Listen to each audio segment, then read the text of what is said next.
Question 1. Compliance review shows that a Master Certified Health Education Specialist, MCHES, is working with a patient diagnosed with type 2 diabetes. The patient expresses a desire to manage their condition primarily through diet and exercise, but is hesitant about starting new medications. The MCHES has access to the latest evidence-based guidelines for type 2 diabetes management, which recommend a combination of lifestyle modifications and pharmacotherapy for optimal glycemic control. Considering the MCHES' role and ethical obligations, which of the following approaches best reflects professional practice in this situation? Option A. Develop a personalized nutrition and physical activity plan in collaboration with the patient, emphasizing the benefits of these lifestyle changes for glycemic control, while also providing clear, evidence-based information about the role and potential benefits of prescribed medications, respecting the patient's autonomy in the final decision regarding medication. Option B. Focus exclusively on educating the patient about the risks of poor diet and lack of exercise, without discussing medication options, assuming the patient's preference for lifestyle management means they will not consider pharmacotherapy. Option C. Strongly advocate for immediate initiation of prescribed medications, citing public health statistics on the long-term complications of uncontrolled diabetes, and deferring detailed discussion of lifestyle modifications until medication adherence is established. Option D. Provide a generic, widely available pamphlet on diabetes management and encourage the patient to follow it independently, as the primary responsibility for managing chronic disease lies with the individual. Correct answer is A. Develop a personalized nutrition and physical activity plan in collaboration with the patient, emphasizing the benefits of these lifestyle changes for glycemic control, while also providing clear, evidence-based information about the role and potential benefits of prescribed medications, respecting the patient's autonomy in the final decision regarding medication. Explanation. This scenario is professionally challenging because it requires the health educator to navigate the complex interplay between individual patient autonomy, public health mandates, and the ethical imperative to provide accurate, evidence-based information. The health educator must balance the immediate needs and preferences of a patient with chronic disease against broader community health goals and the established guidelines for chronic disease management. Careful judgment is required to ensure that interventions are both effective and ethically sound, respecting the patient's right to self-determination while promoting optimal health outcomes.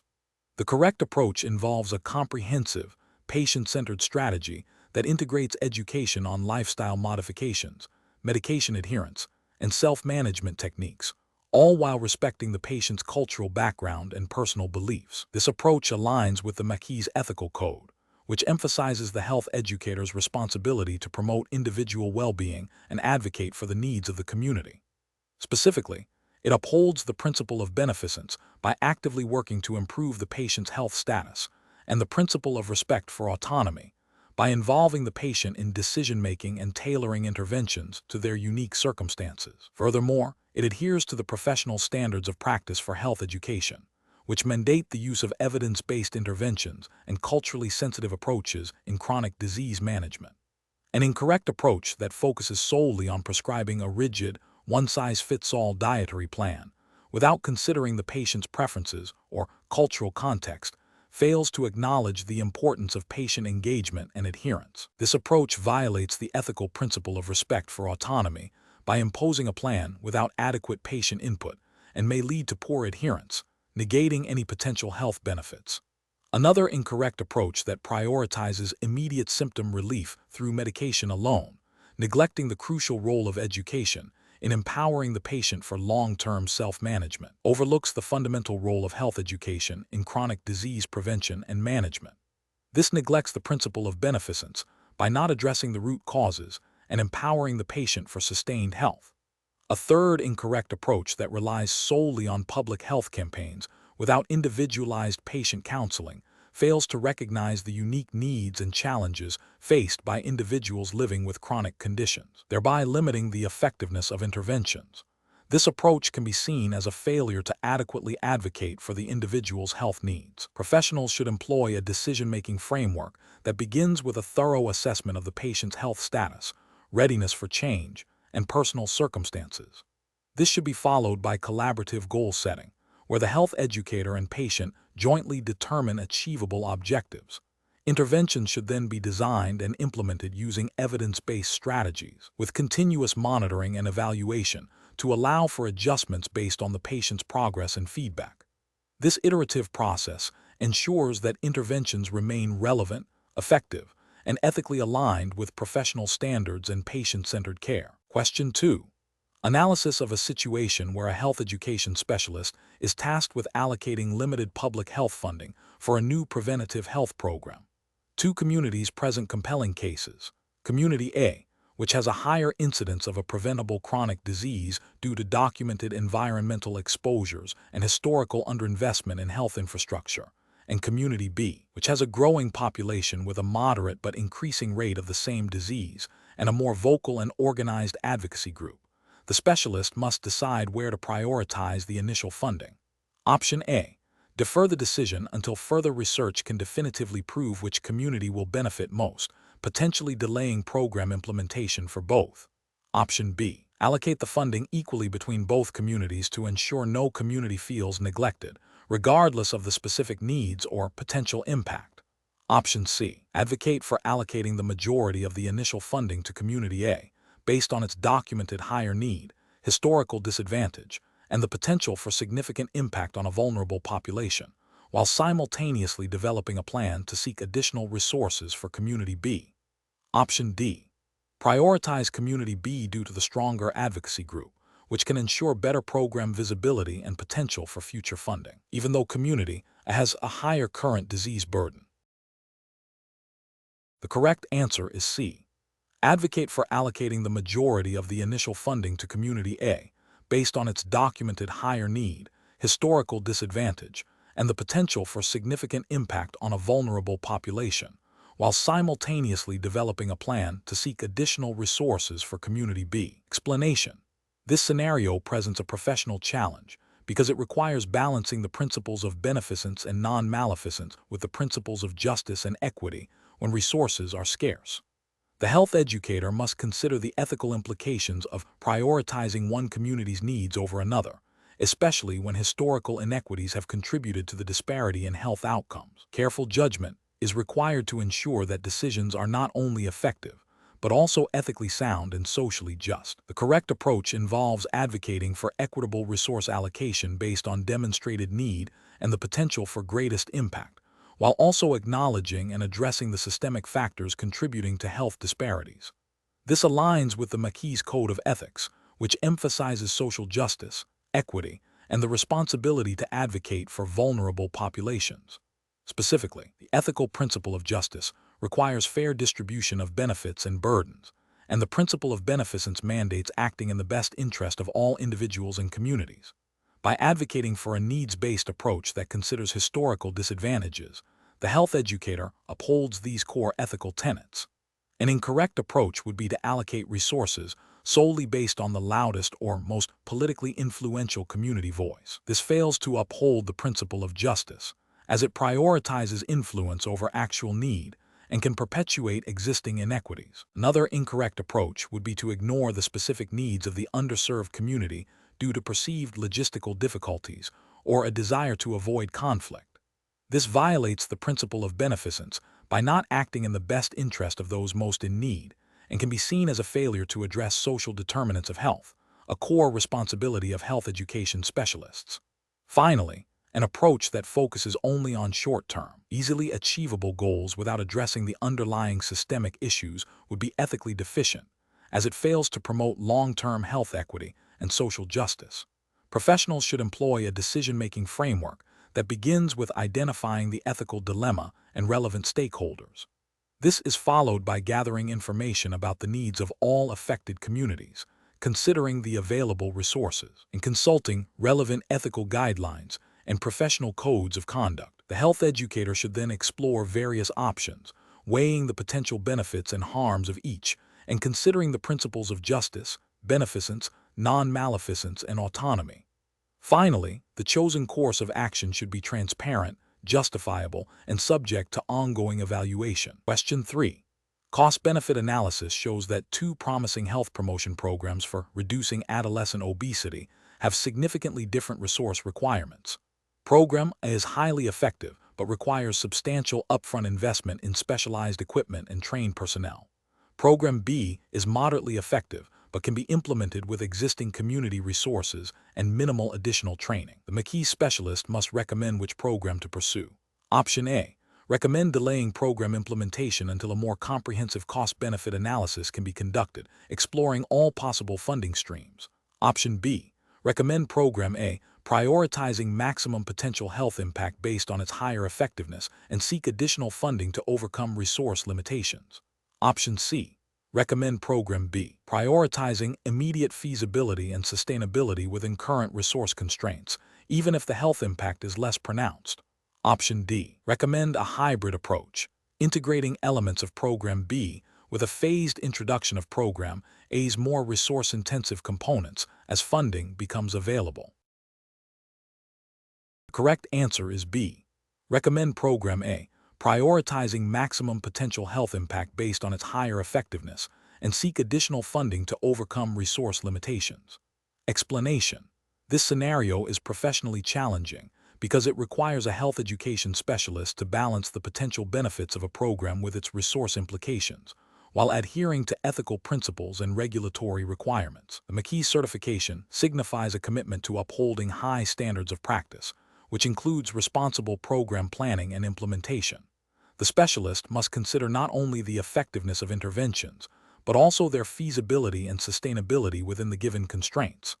Careful judgment is required to ensure that decisions are evidence-based, equitable, and aligned with the needs of the target population. The correct approach involves a comprehensive evaluation of program options, considering both tangible and intangible outcomes against the resources required. This aligns with the MCHES Code of Ethics, which emphasizes the responsibility to promote the health of the public and to use resources wisely and efficiently. Specifically, the ethical principle of beneficence, doing good and non-maleficence, avoiding harm, necessitates a thorough assessment to ensure that the chosen program maximizes positive health outcomes while minimizing negative consequences or resource waste. Furthermore, adherence to public health regulations and funding guidelines, which often mandate accountability for resource allocation and program effectiveness, is paramount. An incorrect approach that prioritizes only the most cost-effective option, without considering its potential impact on health equity or the specific needs of vulnerable populations, would be ethically flawed. This could lead to disparities in health outcomes and fail to serve the entire community, violating the principle of justice. Another incorrect approach that focuses solely on the perceived popularity of an intervention, disregarding evidence of its effectiveness or cost efficiency, would be professionally irresponsible. This could result in wasted resources and a failure to achieve desired health improvements, contravening the MCHES commitment to evidence-based practice. An approach that ignores potential unintended negative consequences or ethical concerns, such as stigmatization or privacy violations, in favor of a quick or easy solution, would also be unacceptable, as it disregards the ethical obligation to protect the well-being of individuals and communities. Professionals should employ a decision-making framework that integrates ethical considerations, evidence-based practices, and regulatory compliance. This involves clearly defining program goals, identifying potential interventions, assessing their costs and benefits, both financial and health-related, evaluating feasibility and sustainability, and considering the ethical implications for all stakeholders. A systematic approach, such as a logic model or a program evaluation framework, can guide this process, ensuring that decisions are transparent, justifiable, and ultimately serve the best interests of the community. Question 4. System analysis indicates that a certified health education specialist, MCHES, is tasked with evaluating the effectiveness of a new community-based program aimed at reducing childhood obesity in a low-income urban neighborhood. The MCHES must select a study design that can provide strong evidence of the program's impact while adhering to ethical principles and practical limitations of the community. Which of the following study designs would be most appropriate for this scenario? Option A. A randomized controlled trial where children are randomly assigned to either receive the intervention or a placebo. Option B. A case control study examining past dietary habits of children who are obese versus those who are not. Option C. A cross-sectional study comparing obesity rates between children who participate in the program and those who do not, without controlling for baseline differences. Option D, a quasi-experimental design utilizing a pre-test/post-test approach with a comparison group that does not receive the intervention, but is matched on key demographic characteristics. The correct answer is D, a quasi-experimental design utilizing a pre-test/post-test approach with a comparison group that does not receive the intervention, but is matched on key demographic characteristics. Explanation. This scenario presents a professional challenge for a certified health education specialist, MCHES, by requiring them to select the most appropriate study design for evaluating a community health intervention, considering the ethical and practical constraints of working with a vulnerable population. The core of the challenge lies in balancing the scientific rigor needed to demonstrate intervention effectiveness with the imperative to protect participants and ensure equitable access to potential benefits. Careful judgment is required to choose a design that is both scientifically sound and ethically defensible, adhering to established public health principles and regulatory guidelines. The correct approach involves selecting a study design that allows for robust causal inference while minimizing potential harm and maximizing benefit to the community. This often means prioritizing designs that can account for confounding factors and temporal relationships, even if they are not the most resource-intensive. The ethical imperative to protect participants, particularly in community-based research, necessitates designs that avoid undue burden, coercion, or the denial of potentially beneficial interventions without strong justification. Regulatory frameworks, such as those guiding human subjects research, emphasize informed consent, risk-benefit analysis, and the principle of justice, all of which inform the selection of appropriate study designs. An incorrect approach would be to select a design that, while potentially offering high internal validity, poses significant ethical risks or is impractical for the community context. For instance, a randomized controlled trial (RCT) might be considered the gold standard for establishing causality, but if it involves withholding a potentially life-saving intervention from a control group in a resource-limited setting, it could be ethically problematic. Similarly, a design that relies heavily on self-report without objective measures might lack sufficient validity, leading to inaccurate conclusions about the intervention's impact, thus failing to serve the community's best interests by providing unreliable evidence. Another incorrect approach might be to choose a design that is too simplistic and fails to control for confounding variables, leading to spurious associations and potentially misdirecting future public health efforts. The professional decision-making process for similar situations should begin with a thorough understanding of the research question and the specific community context, including their needs, resources, and vulnerabilities. A comprehensive review of existing literature on similar interventions and study designs is crucial. Ethical considerations, including potential risks and benefits to participants, informed consent processes, and equity, must be paramount. Consultation with community stakeholders, ethics review boards, and subject matter experts is essential. The MCHES should then evaluate potential study designs based on their ability to answer the research question, their feasibility within the given constraints, and their ethical acceptability, always prioritizing the well-being and rights of the community. Question 5. Research into the prevalence of type 2 diabetes in a low-income urban community reveals significant disparities compared to national averages. A health education specialist is tasked with developing an intervention to address this. Which of the following risk assessment approaches would be most aligned with MCHES ethical guidelines and best practices for addressing health disparities? Option A. Analyzing the social determinants of health within the community, including access to affordable healthy food, safe environments for physical activity, healthcare access, and socioeconomic factors, to inform targeted interventions. Option B. Reviewing general diabetes prevalence data for the city and implementing a one-size-fits-all educational program for the entire community. Option C. Focusing on the genetic predispositions for type 2 diabetes within the community, assuming that biological factors are the primary drivers of the observed disparities. Option D. Assessing individual risk factors such as diet, physical activity, and family history, and developing educational materials focused on personal behavior change. The correct answer is D. Assessing individual risk factors such as diet, physical activity, and family history, and developing educational materials focused on personal behavior change. Explanation. This scenario is professionally challenging because health disparities are complex and deeply rooted in social, economic, and systemic factors. A health education specialist must navigate these complexities while adhering to ethical principles and professional standards that prioritize equity and justice. The challenge lies in identifying interventions that are not only effective, but also culturally appropriate, accessible, and sustainable for the target populations, avoiding the perpetuation of existing inequities. The correct approach involves a comprehensive risk assessment that explicitly considers social determinants of health (ESDO) and their impact on specific populations. This approach is right because it aligns with the MCHES ethical guidelines, which mandate addressing health inequities and promoting social justice. By focusing on ESDO, the specialist acknowledges that health outcomes are influenced by factors beyond individual behavior, such as access to education, healthcare, safe housing, and economic stability.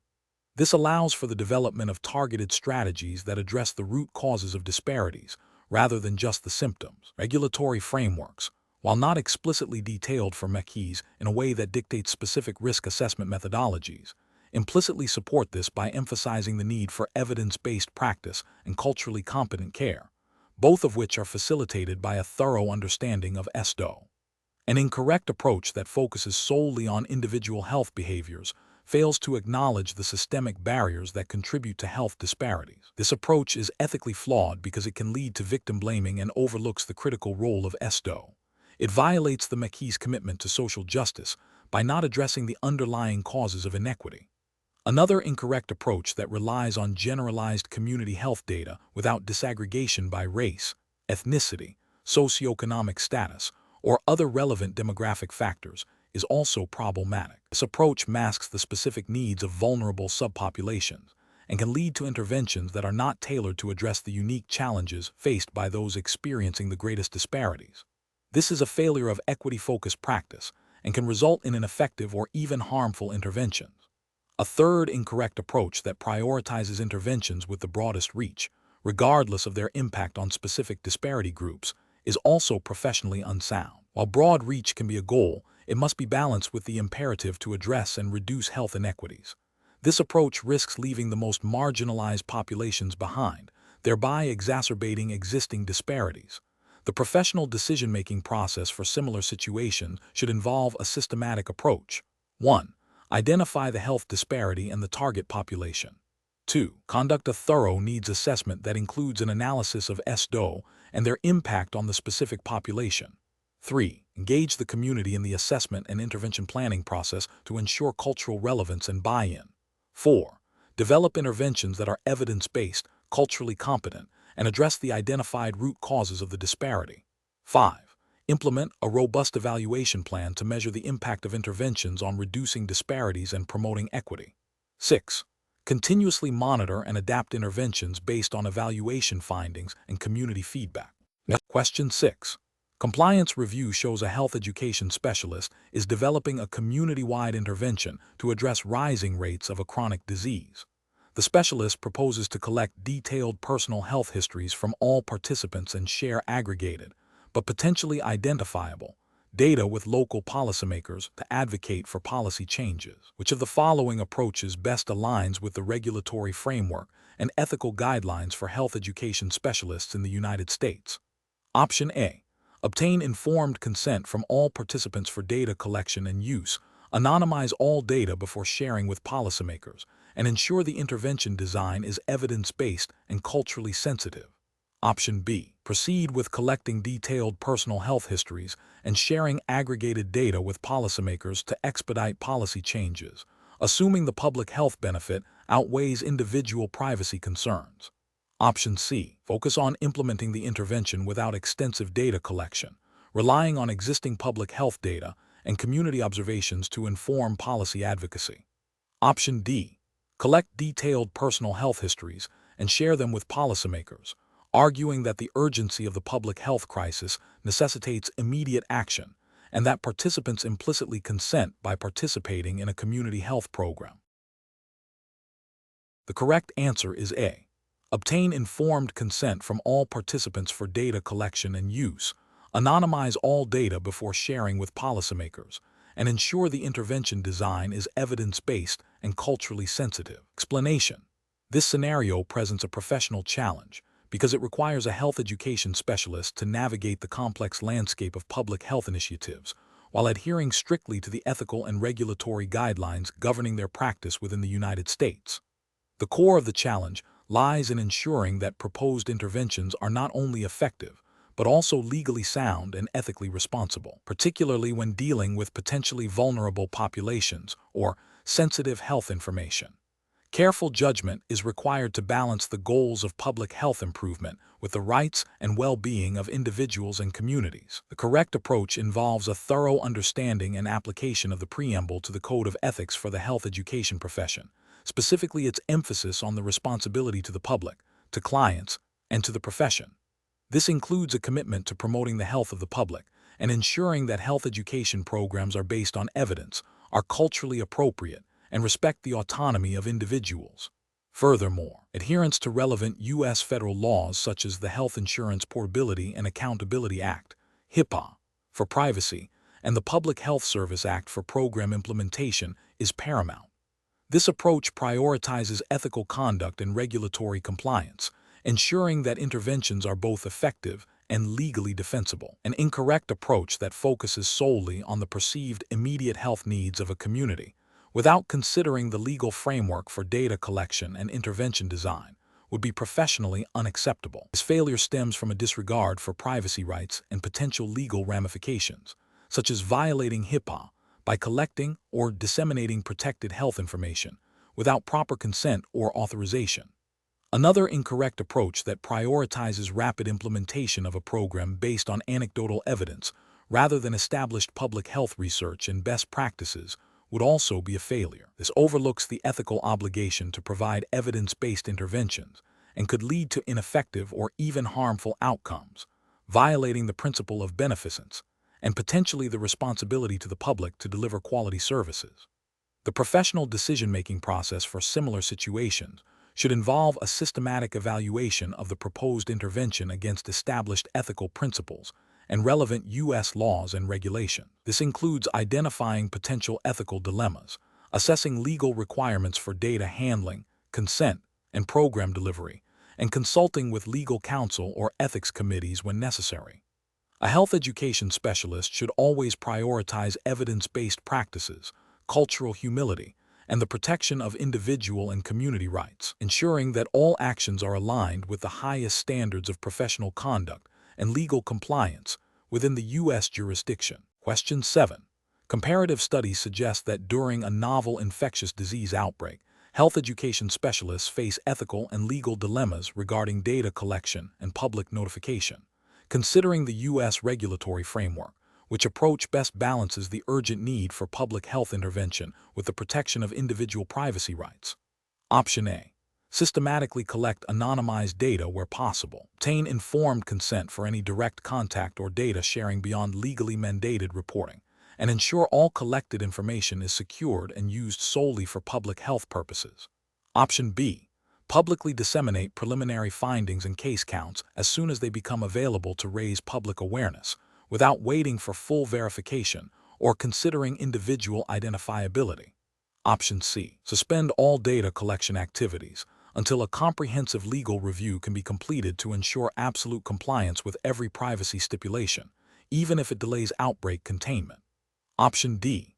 Immediately access and analyze all available individual medical records without explicit consent to expedite the identification of transmission patterns and infected individuals. The correct answer is A.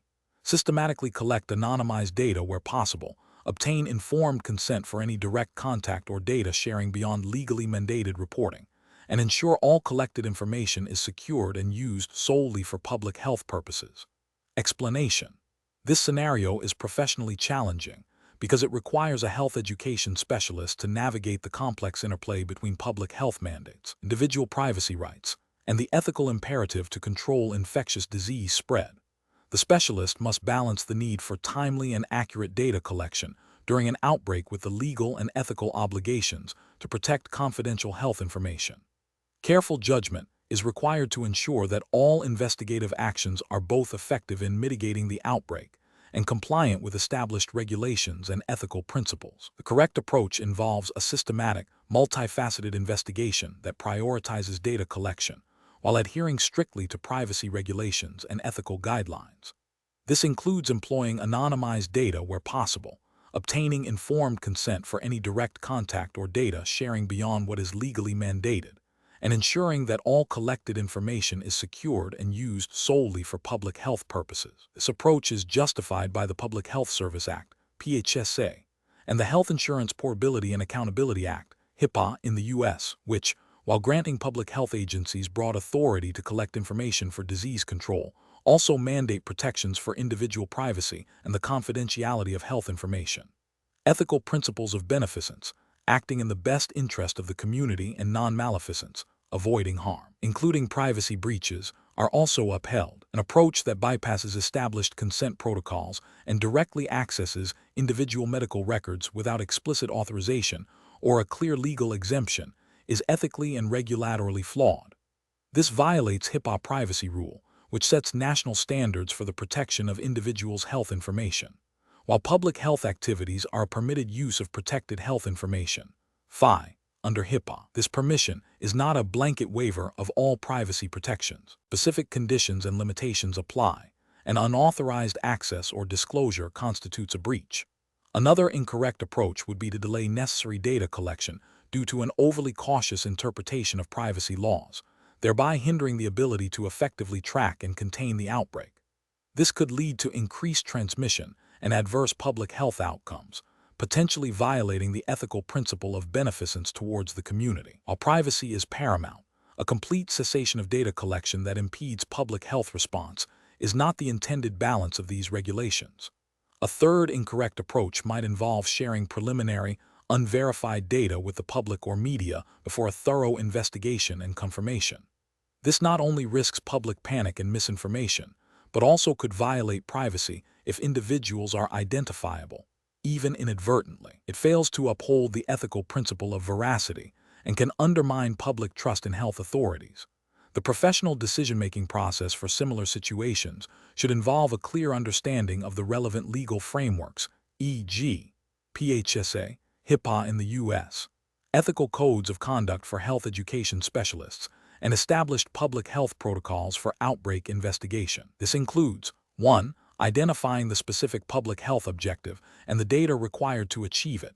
2. Assessing the legal basis for data collection and any limitations. 3. Determining the least intrusive methods for data collection that still meet the objective. 4. Implementing robust data security and privacy protection measures. 5. Seeking legal counsel or consulting with privacy officers when in doubt. 6. Prioritizing transparency and informed consent where feasible and appropriate. Question 8.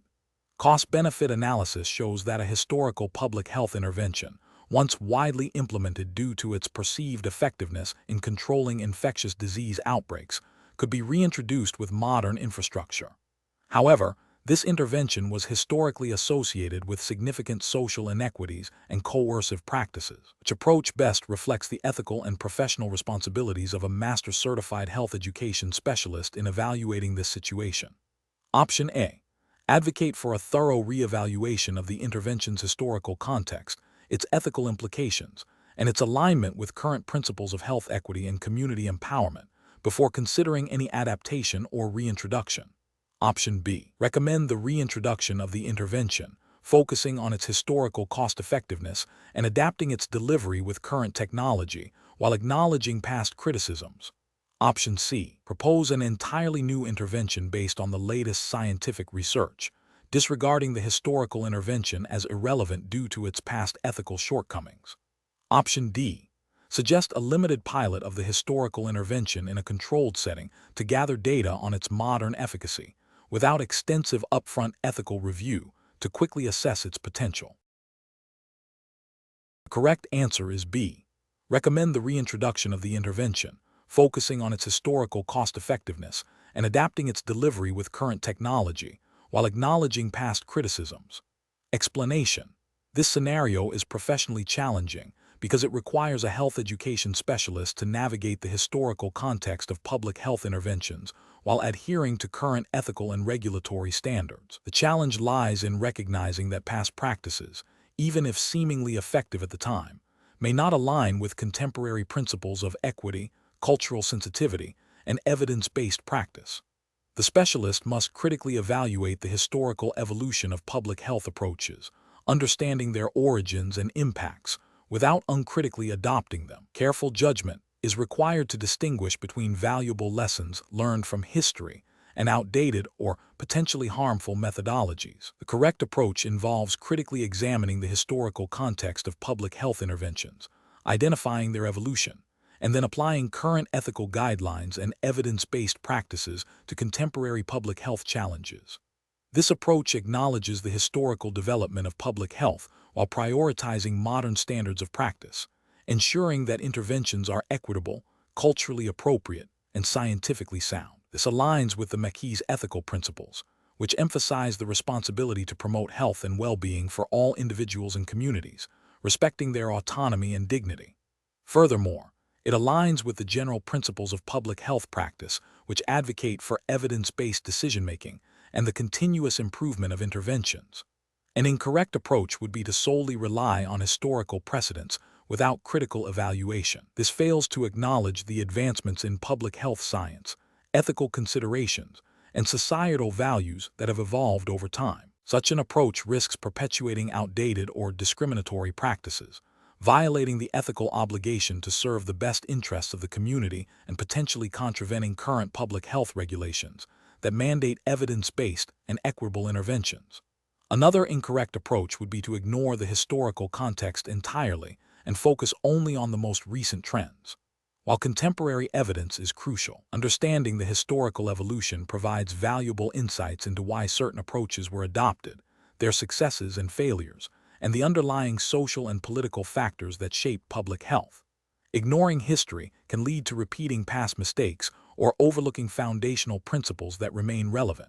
The professional decision-making process for similar situations should involve a multifaceted approach. 1. Historical contextualization. Understand the origins and evolution of public health concepts and interventions. 2. Ethical review. Assess historical and current practices against established ethical codes and principles. 3. Evidence appraisal. Evaluate interventions based on current scientific evidence and best practices. 4. Community engagement. Consider the needs, values, and cultural contexts of the target population. 5. Regulatory compliance. Ensure all proposed actions adhere to relevant laws and guidelines. By integrating these steps, health education specialists can make informed, ethical, and effective decisions that honor the lessons of the past while advancing public health in the present and future. Question 9. Regulatory review indicates that a health education specialist is tasked with developing a new community health program. The community expresses a strong desire for a program focused on stress reduction techniques. However, preliminary data suggests that the most pressing health issue in this community is a high prevalence of preventable chronic diseases, such as diabetes and cardiovascular disease, linked to dietary habits and physical inactivity. Specialists must determine the most appropriate initial approach to program development. Option A. Immediately develop a stress reduction program as requested by the community, assuming that addressing perceived needs will lead to overall health improvement. Option B. Conduct a comprehensive community health assessment to identify the most significant health needs, analyze the root causes of these needs, and then develop a program that addresses the most pressing issues. Integrating community input where feasible. Option C. Focus on implementing a broad wellness initiative that includes elements of stress reduction, healthy eating, and physical activity, without a specific focus on the most prevalent chronic diseases. Option D. Prioritize the development of a program addressing chronic diseases based on the preliminary data, without further community engagement, to ensure the most impactful intervention. The correct answer is B. Conduct a comprehensive community health assessment to identify the most significant health needs, analyze the root causes of these needs, and then develop a program that addresses the most pressing issues, integrating community input where feasible. Explanation. This scenario is professionally challenging because it requires a health education specialist to balance the immediate needs of a community with the long-term sustainability and ethical considerations of program implementation, all within the established public health framework. The specialist must navigate potential conflicts between community desires and evidence-based practices, ensuring that interventions are not only responsive, but also effective and equitable. Careful judgment is required to avoid paternalism, while still upholding professional responsibility to promote health based on sound principles. The correct approach involves a systematic evaluation of existing community health data and the identification of specific, measurable health needs that align with the core functions of public health, particularly assessment and policy development. This approach prioritizes evidence-based strategies and considers the social determinants of health, ensuring that interventions are targeted and have the greatest potential for positive impact. It adheres to the ethical principles of beneficence and justice by seeking to improve the health of the population in a fair and equitable manner, as guided by established public health standards and best practices. An incorrect approach that focuses solely on community requests without independent data validation risks implementing programs that are not evidence-based or may not address the most critical health issues. This can lead to inefficient resource allocation and potentially ineffective interventions, failing to meet the core function of public health to assure conditions in which people can be healthy. Another incorrect approach that prioritizes rapid implementation over thorough planning and evaluation may overlook potential unintended consequences or fail to establish mechanisms for ongoing monitoring and improvement, undermining the core function of public health to assure quality and accessibility of services. A third incorrect approach that relies on anecdotal evidence or personal opinions, rather than systematic data collection and analysis, deviates from the scientific rigor expected in public health practice and can lead to biased decision-making, compromising the integrity of public health interventions. Professionals should employ a decision-making framework that begins with a comprehensive needs assessment, integrating community input with objective data. This should be followed by the development of evidence-based strategies, consideration of ethical implications and social determinants, and the establishment of robust evaluation plans. Continuous engagement with the community and stakeholders throughout the process is crucial for ensuring relevance and buy-in. Question 10.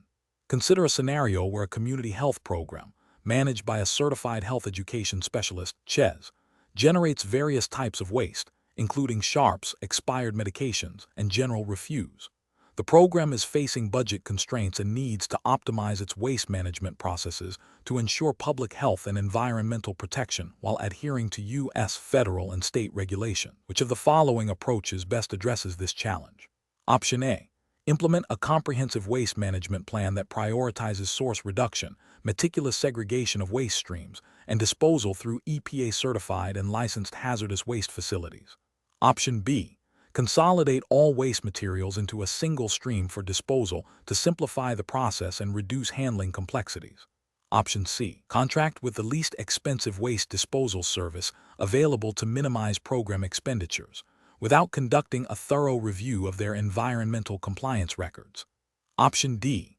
Delegate all waste management responsibilities to program participants without providing specific training or oversight on proper disposal procedures. The correct answer is A.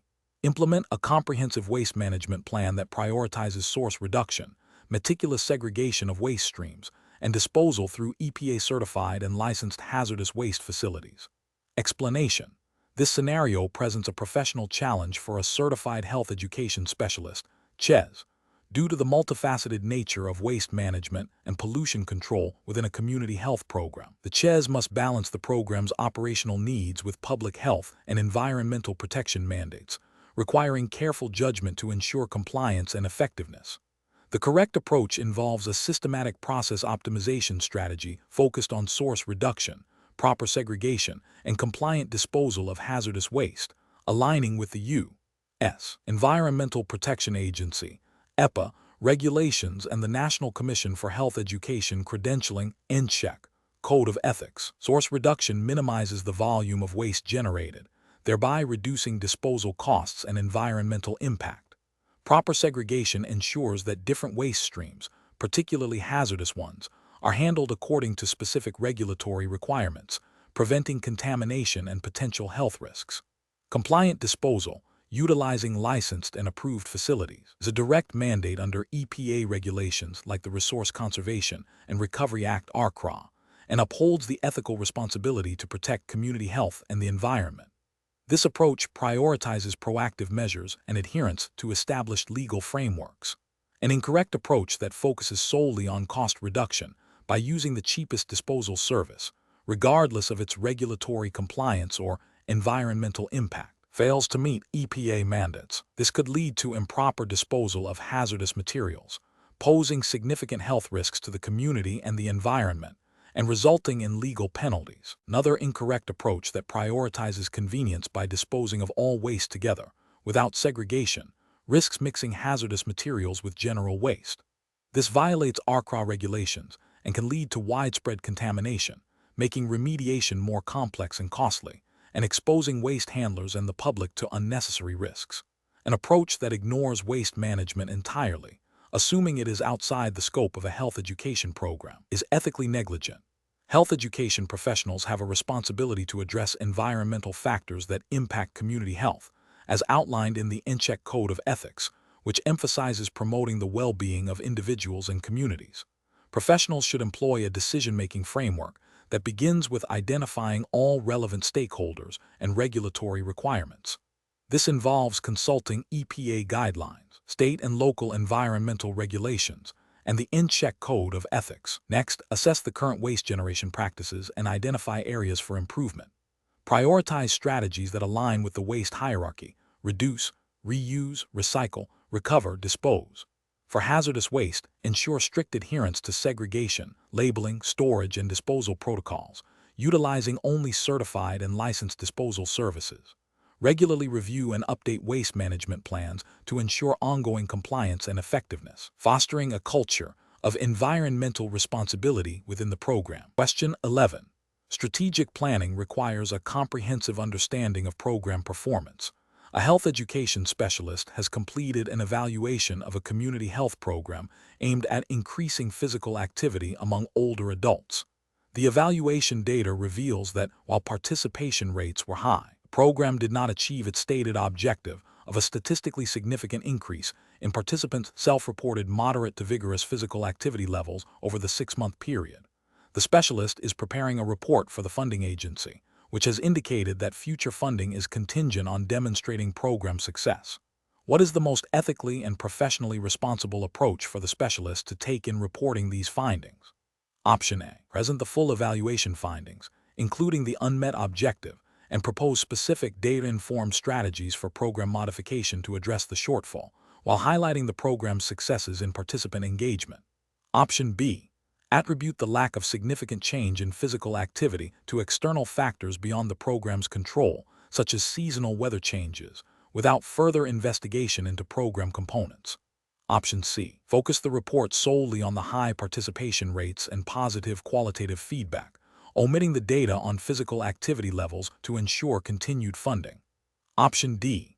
Suggest minor, superficial adjustments to program activities that do not directly address the core reasons for the lack of impact on physical activity to create the appearance of responsiveness. The correct answer is A. Present the full evaluation findings, including the unmet objective, and propose specific, data-informed strategies for program modification to address the shortfall, while highlighting the program's successes in participant engagement. Explanation. This scenario presents a professional challenge because the health education specialist is caught between the ethical obligation to accurately report evaluation findings and the pressure to present a program in a favorable light to secure future funding. The tension arises from the potential negative consequences of revealing less than ideal results, such as reduced funding or reputational damage, versus the imperative of data integrity and transparency. Careful judgment is required to navigate these competing interests while upholding professional standards. The correct approach involves transparently reporting the evaluation findings, including areas where the program did not meet its objectives, and proposing specific, evidence-based strategies for improvement. This aligns with the ethical principles of honesty and integrity fundamental to health education practice, as outlined by professional ethical codes. Specifically, the National Commission for Health Education Credentialing, NCHEC, Code of Ethics emphasizes the responsibility to provide accurate information and to use evaluation data to improve practice. By acknowledging limitations and suggesting concrete steps for enhancement, the specialist demonstrates a commitment to program effectiveness and accountability to stakeholders, including participants and funders. This approach fosters trust and allows for informed decision-making regarding program continuation and resource allocation. An incorrect approach would be to selectively present only the positive findings and omit or downplay the areas where the program fell short. This failure to report complete and accurate data violates the ethical principle of honesty and misleads stakeholders about the program's true impact. Such an action undermines the credibility of the health education specialist and the profession, and it prevents the identification of critical areas needing improvement, ultimately hindering the program's long-term effectiveness. It also fails to meet the accountability expectations inherent in program evaluation. Another incorrect approach would be to attribute the less favorable outcomes to external factors without a thorough analysis, or to suggest superficial changes that do not address the root causes of the program's shortcomings. This demonstrates a lack of commitment to rigorous evaluation and a failure to engage in evidence-based problem-solving. It avoids the difficult but necessary work of identifying and rectifying program deficiencies, thereby perpetuating ineffectiveness and wasting resources. This approach also fails to uphold the professional responsibility to use evaluation to drive meaningful program improvement. The professional decision-making process for similar situations should involve a systematic approach. First, thoroughly analyze the evaluation data to understand both successes and challenges. Second, consult relevant ethical guidelines and professional standards to inform decision-making. Third, communicate findings transparently and constructively to stakeholders, framing challenges as opportunities for growth and improvement. Finally, develop actionable recommendations based on the data to enhance program effectiveness, ensuring that all reporting is accurate, complete, and ethically sound. Question 12. The investigation demonstrates a localized increase in a particular gastrointestinal illness among residents of a specific neighborhood over the past 2 weeks. Several residents have reported consuming food from a newly opened local restaurant. What is the most appropriate initial step for a health education specialist to take in addressing this situation? Option A. Immediately issue a public warning to avoid the restaurant and advise all residents to seek medical attention. Option B. Focus on educating residents about proper hand-washing techniques and food safety practices at home. Option C. Collaborate with the restaurant owner to implement enhanced cleaning protocols without further investigation into the source. Option D. Conduct a thorough epidemiological investigation to confirm the outbreak, define its characteristics, and generate hypotheses about the cause. The correct answer is A. Immediately issue a public warning to avoid the restaurant and advise all residents to seek medical attention. Explanation. The investigation demonstrates a common challenge in public health where a sudden increase in a specific health condition is observed within a defined community. The professional challenge lies in accurately identifying the nature of the outbreak, its potential causes, and implementing appropriate interventions while adhering to ethical principles and public health guidelines. This requires a systematic approach to epidemiological investigation, ensuring data integrity, community engagement, and responsible communication. The correct approach involves a systematic epidemiological investigation that begins with confirming the existence of an outbreak by comparing current rates to historical data or expected rates. This is followed by defining the outbreak based on person, place, and time, and then generating hypotheses about potential causes. Data collection, analysis, and testing of hypotheses are crucial steps.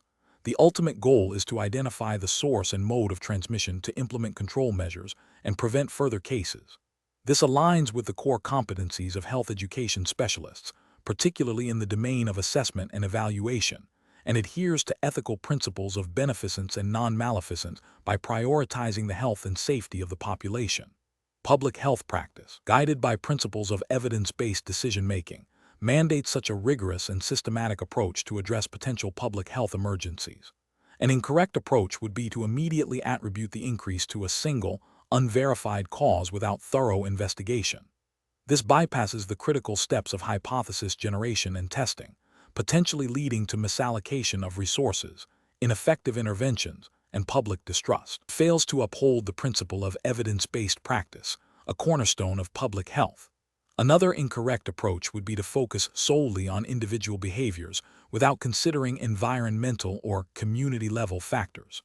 While individual behaviors can contribute to health outcomes, an outbreak often has multifactorial causes. Ignoring broader determinants of health and focusing narrowly on individual responsibility is an oversimplification that can lead to stigmatization and ineffective public health strategies.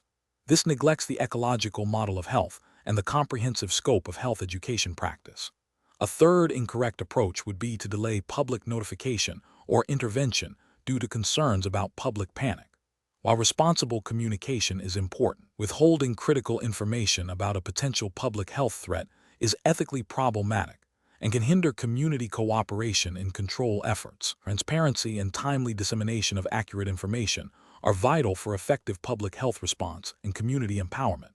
This violates the ethical principle of justice and the public's right to know. Professionals should approach such situations by first activating established public health protocols for outbreak investigation. This involves collaborating with relevant agencies, forming an investigation team, and systematically gathering and analyzing data. Continuous evaluation of findings and adaptation of strategies based on evidence are essential. Ethical considerations, including confidentiality, informed consent, where applicable, and equitable distribution of resources and interventions, must guide every step of the process. Question 13. The analysis reveals that a health education specialist is tasked with developing and implementing a new public health intervention to address a rising incidence of a chronic disease within a specific urban neighborhood. The specialist has identified evidence-based strategies that have proven effective in other populations, but initial outreach suggests significant skepticism and resistance from community leaders due to past negative experiences with external health programs. Which of the following approaches best navigates this implementation challenge while adhering to public health ethics and regulatory frameworks? Option A. Focus on securing funding for the intervention and demonstrating potential for rapid, measurable outcomes to build credibility, with the understanding that community buy-in will naturally follow demonstrated success. Option B. Implement a pilot program in a limited area of the neighborhood, collecting data on intervention effectiveness, and then using these results to persuade community leaders of the program's value before a wider rollout. Option C. Initiate a comprehensive community engagement process involving local leaders and residents in a participatory needs assessment, co-designing culturally tailored educational materials, and establishing a community advisory board to guide program implementation and evaluation. Option D.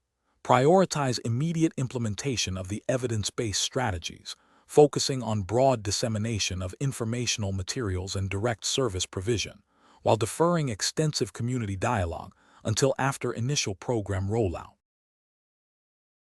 The correct answer is D. Prioritize immediate implementation of the evidence-based strategies, focusing on broad dissemination of informational materials and direct service provision, while deferring extensive community dialogue until after initial program rollout. Explanation. This scenario presents a common implementation challenge in public health, balancing the need for rapid intervention with the ethical and regulatory imperative of community engagement and informed consent. The professional challenge lies in navigating the tension between immediate public health needs and the rights and autonomy of the target population. A health education specialist must exercise careful judgment to ensure that interventions are not only effective, but also ethically sound and legally compliant. The correct approach involves a multifaceted strategy that prioritizes community collaboration and transparency. This includes conducting thorough needs assessments with direct community input, developing culturally appropriate educational materials in accessible formats, and establishing clear communication channels for feedback and concerns. This approach aligns with the foundational principles of health education, emphasizing empowerment, participation, and respect for community self-determination. Specifically, it adheres to ethical guidelines that mandate informed consent and the right of individuals and communities to participate in decisions affecting their health. Regulatory frameworks, such as those guiding federal health programs, often require evidence of community engagement and culturally competent program design to ensure equitable access and effectiveness. An incorrect approach that bypasses community consultation and directly implements a top-down intervention fails to uphold the ethical principle of autonomy. This approach risks alienating the community, fostering distrust, and leading to low program uptake or adherence, ultimately undermining public health goals. It also violates regulatory requirements that often mandate community participation in program planning and implementation, particularly for initiatives funded by public health agencies. Another incorrect approach that relies solely on disseminating information without considering the community's readiness, existing beliefs, or access to resources is also professionally unacceptable. While information dissemination is a component of health education, it is insufficient on its own. This approach neglects the crucial role of behavioral science and social determinants of health in shaping health behaviors. Ethically, it can be seen as paternalistic, assuming that providing information is equivalent to enabling informed decision-making and behavior change. Regulatory frameworks emphasize the need for comprehensive, multi-component interventions that address the complex factors influencing health outcomes. A third incorrect approach that focuses exclusively on measurable outcomes without considering the process of intervention or community impact is also flawed. While data-driven decision-making is important, an overemphasis on quantitative results at the expense of qualitative understanding and community experience can lead to superficial or unsustainable interventions. This approach may overlook unintended consequences or the erosion of community trust, which are critical considerations in public health practice. Ethical practice demands a holistic evaluation that includes process measures and community satisfaction alongside outcome data. The professional decision-making process for similar situations should involve a systematic approach. First, thoroughly understanding the public health issue and its context, including the social and cultural landscape of the affected community. Second, engaging stakeholders, particularly community members, from the outset to collaboratively define problems and co-create solutions. Third, developing an intervention plan that is evidence-based, culturally relevant, and ethically sound, ensuring mechanisms for ongoing feedback and adaptation. Fourth, implementing the intervention with fidelity while continuously monitoring its impact and making necessary adjustments.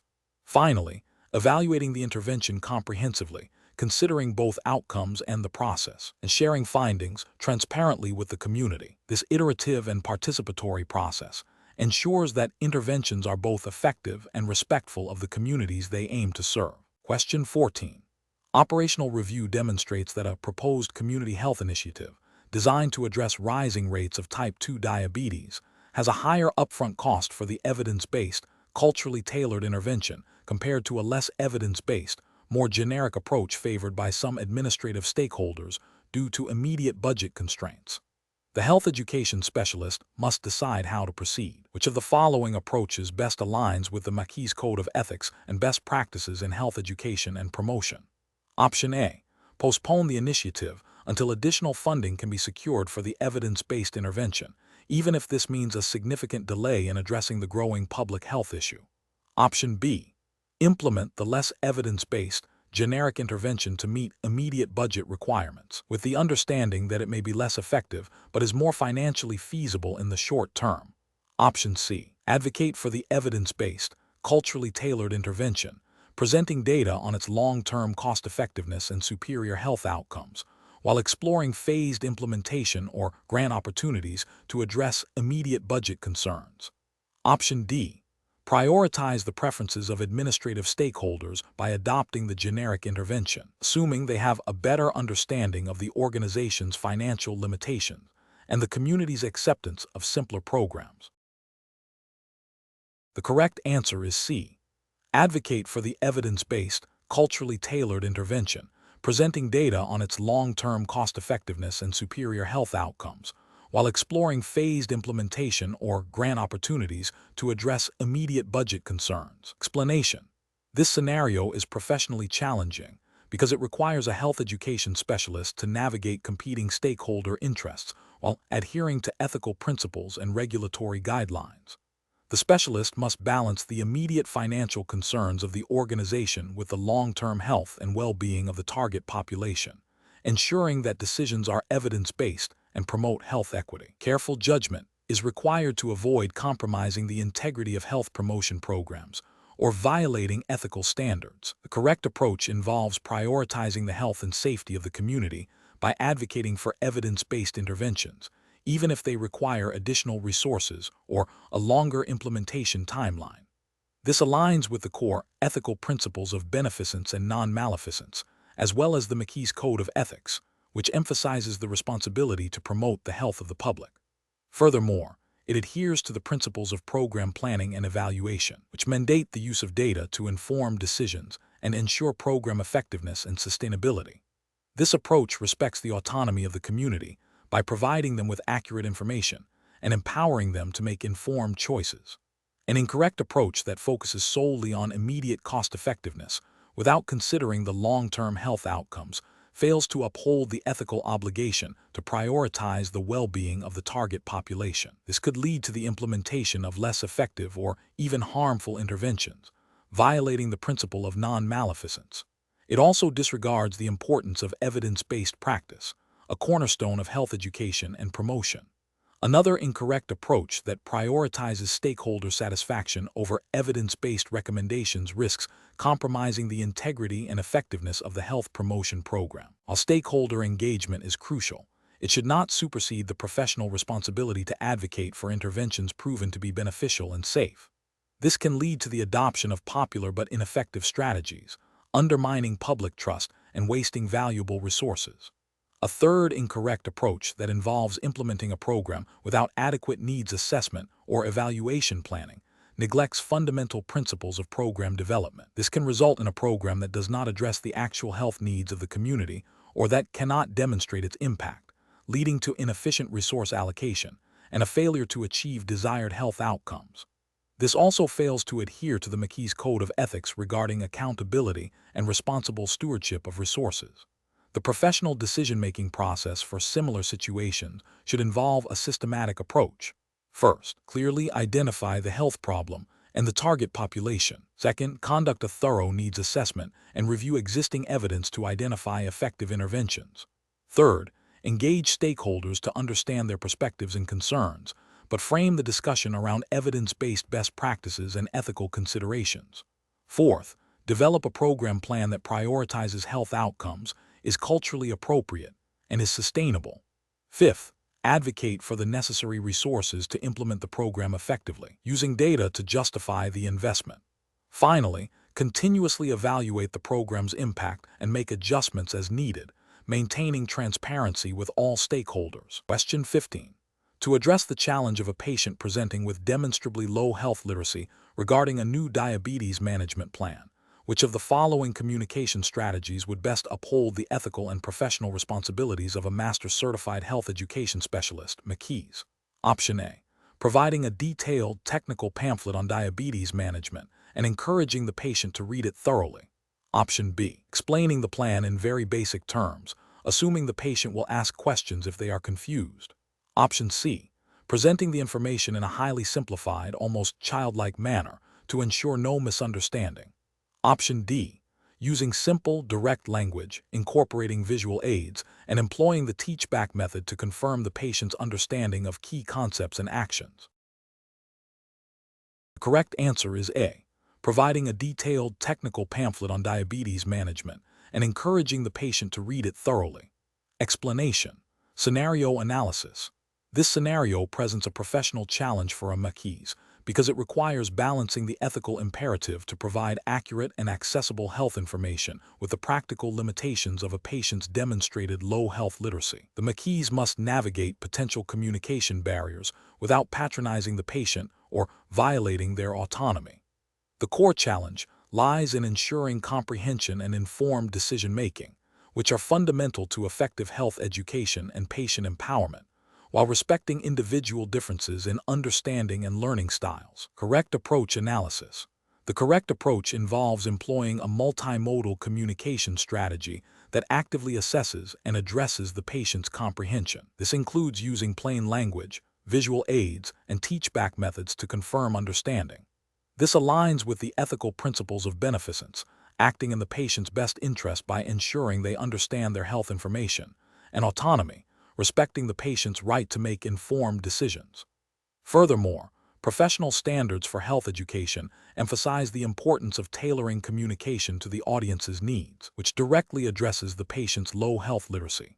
The National Commission for Health Education Credentialing, MCHES, Code of Ethics for Certified Health Education Specialists emphasizes the responsibility to provide accurate and understandable information and to advocate for the health needs of individuals and communities.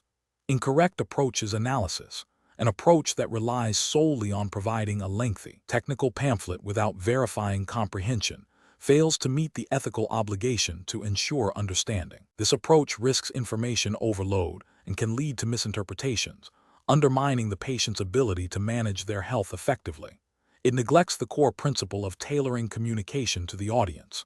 An approach that simplifies the information to the point of being condescending or patronizing is ethically problematic, as it disrespects the patient's dignity and autonomy. While simplification is necessary, it must be done respectfully and in a manner that empowers, rather than belittles, the individual. This violates the ethical principle of respect for persons.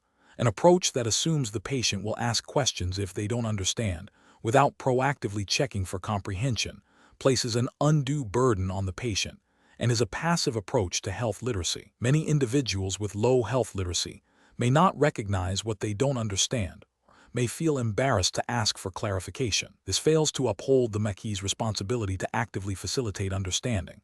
Professional reasoning. When faced with a patient exhibiting low health literacy, a health education professional should employ a systematic approach. First, assess the patient's current understanding and preferred learning style. Second, utilize clear, concise language, avoiding jargon. Third, incorporate visual aids and demonstrations where appropriate. Fourth, consistently employ the teach-back method to confirm comprehension. Fifth, document the communication strategies used and the patient's demonstrated understanding. This process ensures that health information is not only delivered but also understood, leading to better health outcomes and adherence to recommendations. Question 16. The review process indicates that a recent community health needs assessment generated a substantial amount of descriptive statistical data regarding chronic disease prevalence.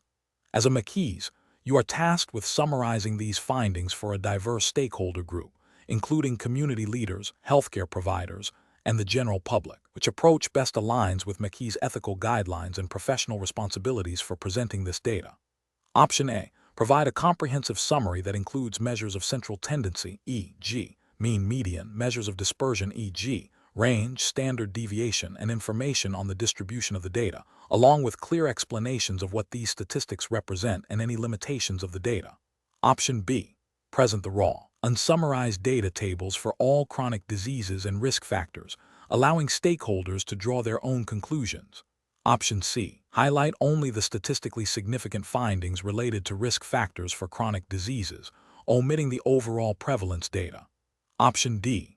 Report only the average prevalence rates for each chronic disease, as this is the most easily understood statistic for a general audience.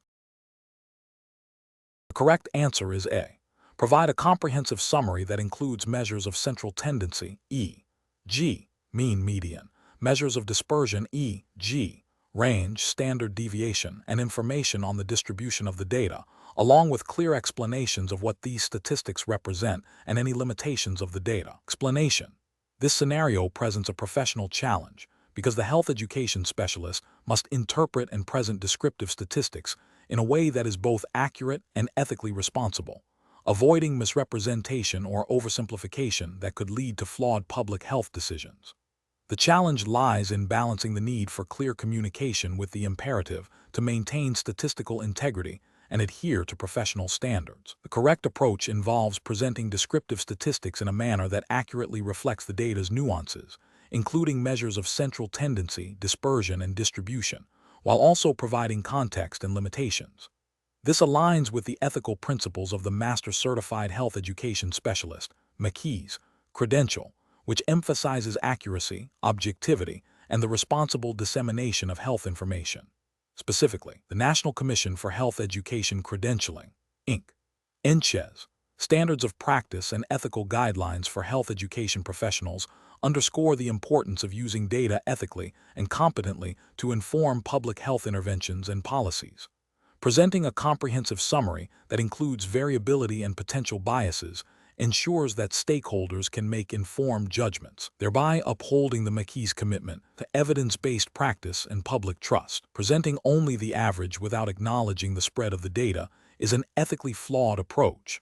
This failure to represent the full picture can lead to a misleading understanding of the population's health status, potentially masking significant disparities or outliers that require targeted interventions. It violates the MCHES ethical obligation to be truthful and accurate in reporting data.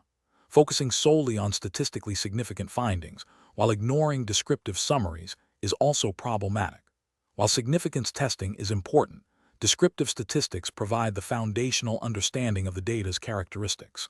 Omitting this can lead to an incomplete interpretation of the results and may not adequately inform program planning or resource allocation. This approach neglects the MCHES' responsibility to provide a complete and understandable overview of health-related data.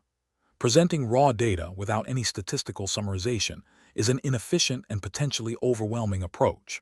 While it offers complete transparency, it fails to meet the MCHES' obligation to translate complex data into actionable insights for diverse audiences. This approach does not facilitate informed decision-making and can be ethically questionable if it hinders understanding and appropriate action. The professional decision-making process for similar situations should involve a thorough understanding of the data, including its limitations.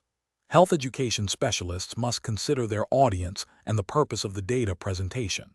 They should select appropriate descriptive statistics that accurately represent the data, provide context, and clearly communicate any potential biases or limitations. Adherence to the MCHES standards of practice and ethical guidelines is paramount, ensuring that all data dissemination is accurate, objective, and serves the public good. Question 17. What factors determine the most effective and ethical approach to conducting a community health assessment for a Master Certified Health Education Specialist, MCHES? Option A. The speed at which the assessment can be completed using primarily existing secondary data sources. Option B. The focus on collecting data that reflects the community's perceived needs, even if not corroborated by objective health indicators. Option C. The selection of data collection methods that are most convenient and least resource-intensive for the assessment team. Option D.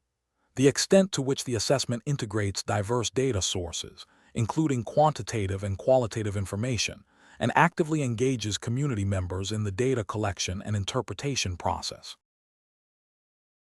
The correct answer is D. The extent to which the assessment integrates diverse data sources, including quantitative and qualitative information, and actively engages community members in the data collection and interpretation process. Explanation. This scenario is professionally challenging because a community health assessment, CHA, is a foundational process for effective health education programming, and its accuracy directly impacts resource allocation and intervention effectiveness. The MCHES credential signifies a commitment to ethical and evidence-based practice, requiring a deep understanding of best practices in CHA. The challenge lies in selecting the most appropriate and comprehensive approach to data collection and analysis that aligns with ethical principles and regulatory expectations for public health initiatives. The correct approach involves a multifaceted strategy that integrates both quantitative and qualitative data from diverse sources, reflecting a commitment to understanding the community's lived experiences and systemic influences on health.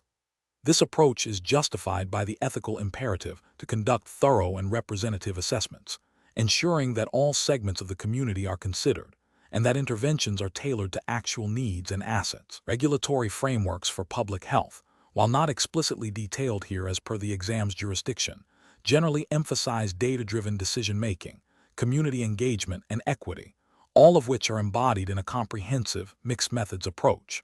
An approach that relies solely on readily available secondary data, while efficient, fails to capture the nuanced perspectives and specific needs of the community, potentially leading to misdirected efforts and inequitable outcomes. This overlooks the ethical obligation to actively seek out and incorporate the voices of those most affected by health disparities.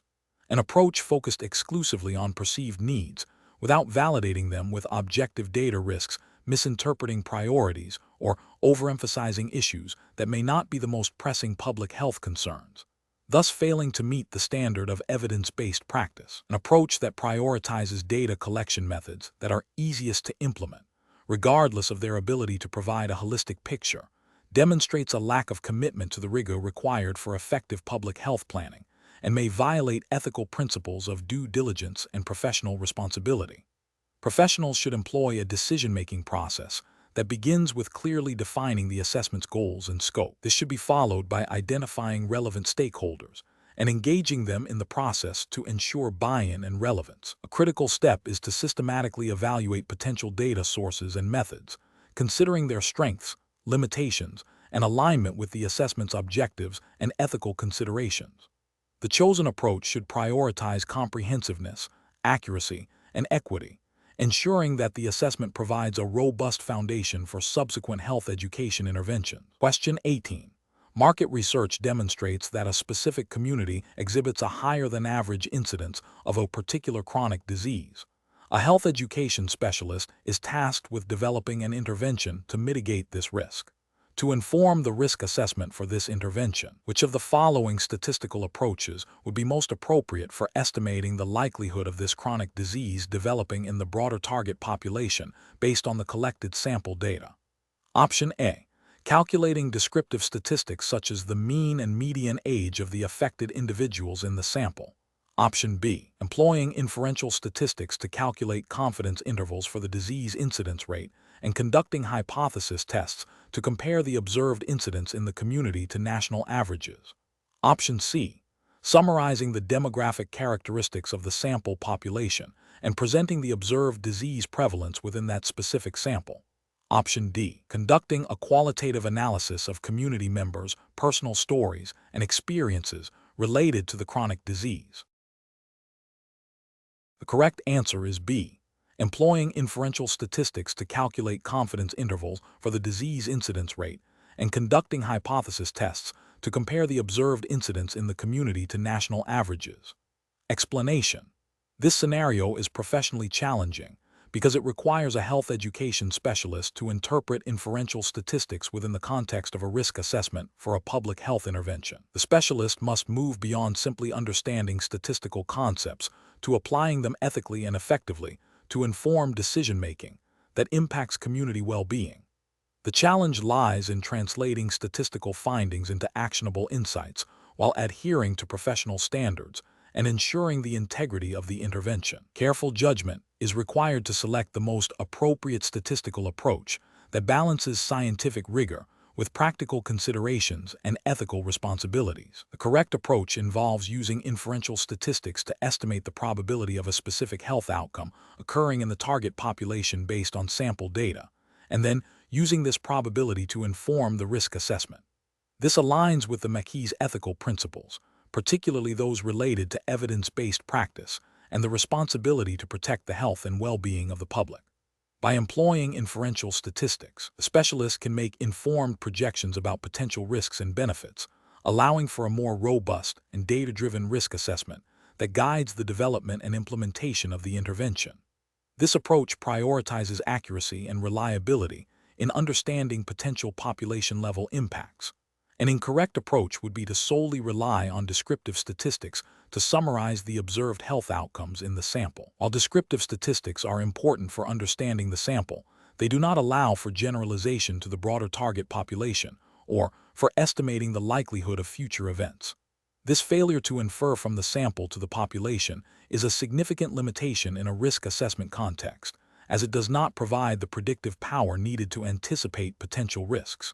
Ethically, this approach could lead to an underestimation or overestimation of risks, potentially resulting in an ineffective or even harmful intervention.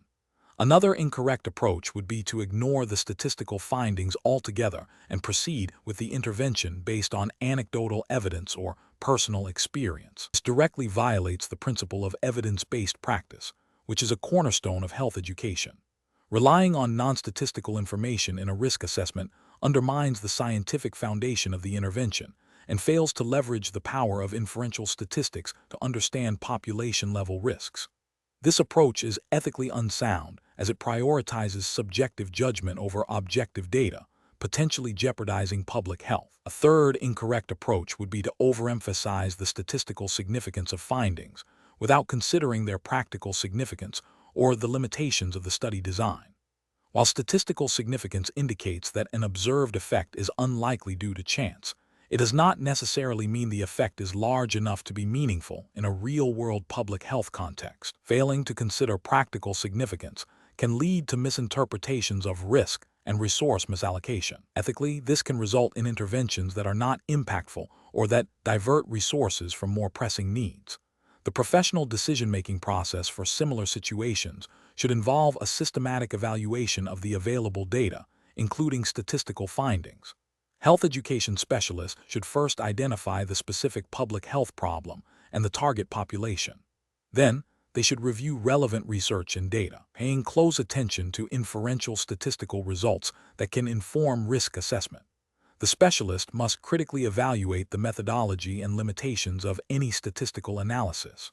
The chosen approach should be one that allows for generalization to the target population and provides a probabilistic understanding of potential outcomes. This data should then be integrated with other relevant information, such as community needs, available resources, and ethical considerations, to develop a comprehensive risk assessment that guides intervention planning and implementation. Question 19.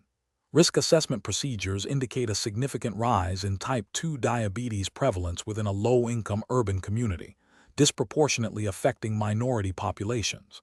A health education specialist, certified as MCHES, is tasked with developing a policy and advocacy strategy to address this issue. Which of the following approaches best aligns with the MCHES Code of Ethics and effective public health policy implementation in the United States? Option A. Focus advocacy efforts on individual behavior change campaigns, providing educational materials on diet and exercise, and lobbying for increased funding for community health fairs, while deferring policy-level interventions. Option B. Partner with a single influential community organization to lobby for policy changes, assuming they accurately represent the diverse needs and perspectives of the entire affected population. Option C. Draft a comprehensive policy proposal for mandatory sugar-sweetened beverage taxes and present it directly to state legislators, emphasizing the urgency of the situation without prior community consultation. Option D. Convene a coalition of community leaders, healthcare providers, local government officials, and residents to collaboratively identify policy priorities, develop evidence-based recommendations, and advocate for their adoption through established legislative channels. The correct answer is D. Convene a coalition of community leaders, healthcare providers, local government officials, and residents to collaboratively identify policy priorities, develop evidence-based recommendations, and advocate for their adoption through established legislative channels. Explanation. This scenario is professionally challenging because it requires a health education specialist to navigate the complex landscape of policy and advocacy for chronic disease prevention within the specific regulatory framework of the United States, as governed by entities like the Centers for Disease Control and Prevention, CDC, and relevant federal legislation. The challenge lies in balancing the need for evidence-based interventions with the political realities and ethical considerations of influencing public policy, all while adhering to the MCHES Code of Ethics. Careful judgment is required to ensure that advocacy efforts are both effective and ethically sound, respecting the principles of social justice and the right of individuals and communities to self-determination. The correct approach involves engaging in collaborative advocacy that prioritizes community input and evidence-based strategies, aligning with the MCHES Code of Ethics principle of promoting the health of the public and upholding social justice. This approach recognizes that sustainable policy change for chronic disease prevention is best achieved through a multi-sectoral effort that empowers communities to identify their needs and advocate for solutions. Specifically, this aligns with the spirit of federal initiatives that encourage community-based participatory research and policy development, ensuring that interventions are culturally appropriate and address the social determinants of health. The MCHES Code of Ethics further mandates that health education specialists act as advocates for conditions that promote the well-being of individuals and communities, which necessitates working within existing policy structures and engaging stakeholders. An incorrect approach that focuses solely on top-down policy imposition without community engagement fails to respect the principle of community empowerment and self-determination, potentially leading to policies that are not adopted or sustained. This overlooks the ethical imperative to involve those most affected by chronic diseases in the policymaking process. Another incorrect approach that relies on anecdotal evidence rather than robust, peer-reviewed research violates the MCHES ethical standard of providing accurate and evidence-based information. Furthermore, an approach that bypasses established legislative channels and engages in potentially coercive tactics, even with good intention, could violate ethical guidelines regarding professional conduct and advocacy. The professional decision-making process for similar situations should involve a thorough understanding of the MCHES Code of Ethics, particularly regarding advocacy, social justice, and evidence-based practice. It requires a comprehensive assessment of the policy environment, identification of key stakeholders, and a commitment to community engagement. Health education specialists should prioritize building coalitions, utilizing data to inform advocacy efforts, and employing ethical communication strategies to influence policy. This involves a systematic approach of assessing needs, planning interventions, implementing strategies, and evaluating outcomes, all within the ethical and regulatory framework of the United States. Question 20. Compliance review shows that a health education specialist is preparing a report on the burden of a newly identified infectious disease in a specific community.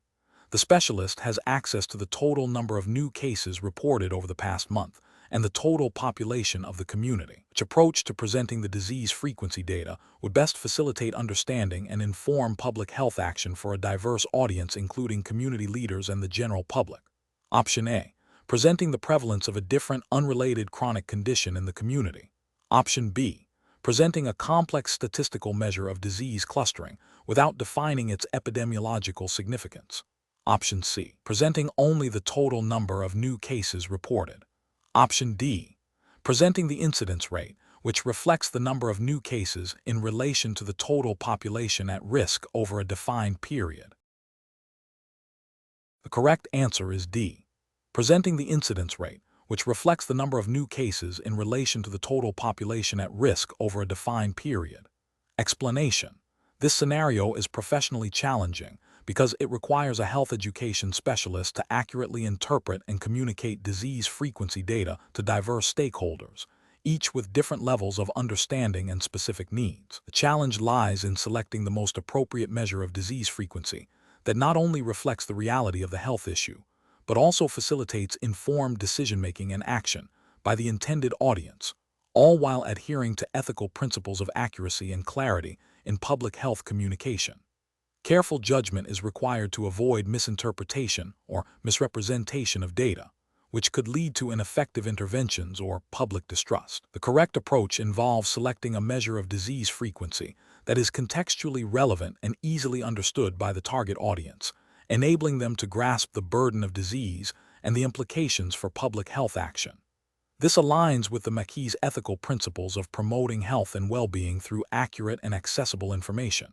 Specifically, using a measure that clearly communicates the proportion of a population affected by a disease at a given time or over a period is crucial for understanding prevalence and incidence, which are foundational for public health planning and resource allocation.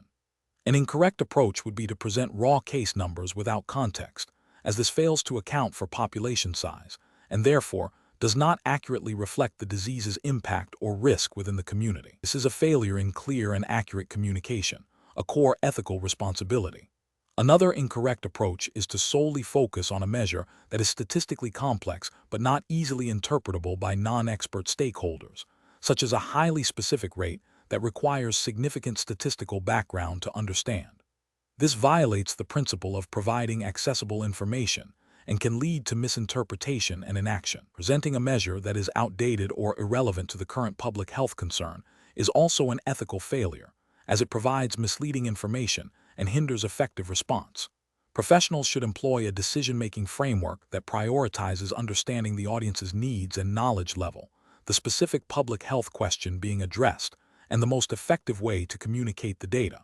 This involves considering the purpose of the data presentation, e.g., for policymakers, community members, or healthcare providers, and selecting the measure of disease frequency that best serves that purpose while maintaining scientific integrity and ethical standards of transparency and accuracy.